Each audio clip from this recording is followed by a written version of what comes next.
इसी दौरान 1 अगस्त को कलकत्ता में एक नाटक रचा जा रहा था। कांग्रेस के दिग्गज नेता और शहीद सुभाष चंद्र बोस के बड़े भाई शरद चंद्र बोस ने कांग्रेस से इस्तीफा दे दिया था। उन्होंने अपनी जिंदगी के 40 वर्ष देश सेवा में झोंक दिए।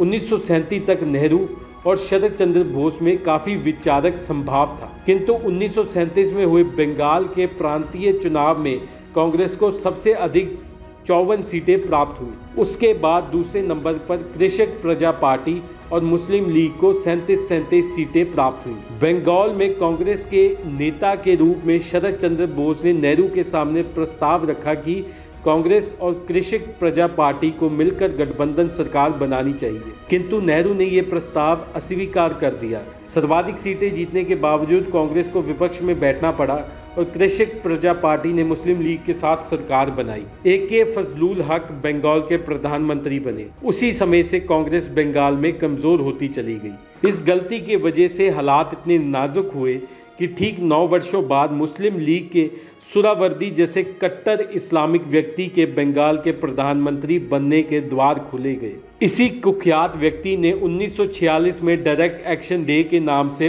5000 निर्दोष हिंदुओं का नरसंहार किया। ये सब घटनाएं शरद बाबू को व्यथित कर रही थी। उन्होंने समय समय पर कांग्रेस नेतृत्व और नेहरू को आगाह भी किया, किंतु नेहरू इस पर बिल्कुल भी ध्यान नहीं दे रहे थे।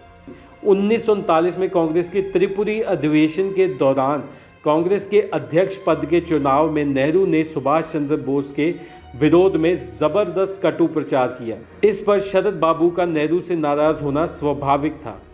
आग में घी डालते हुए गांधी नेहरू ने बंगाल के विभाजन को मान्यता दे दी, जो कि शरद बाबू को बिल्कुल भी रास नहीं आ रही थी। इसीलिए उन्होंने 1 अगस्त को 40 वर्षीय कांग्रेसी सफर समाप्त किया और सोशलिस्ट रिपब्लिकन आर्मी पार्टी की स्थापना की और जनता को स्पष्ट तौर पर बताने लगे कि देश का विभाजन और अराजकता का माहौल केवल नेहरू की देन है।